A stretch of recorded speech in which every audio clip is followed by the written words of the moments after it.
Hi friends, welcome to 5 Minutes Tech YouTube channel. Here is Samsung Galaxy S24 Plus 5G smartphone. In this video, you will learn how to access recycle bin in your phone Samsung Galaxy S24 Plus 5G.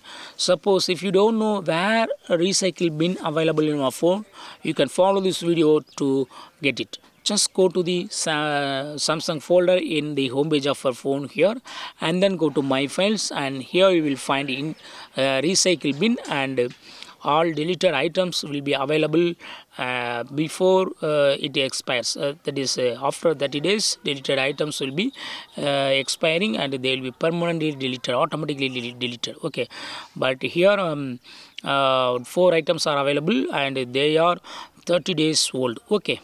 They are not 30 days reached. Okay. So in this way you can easily access to the recycle bin. Okay, that's all friends. Thanks for watching. Bye.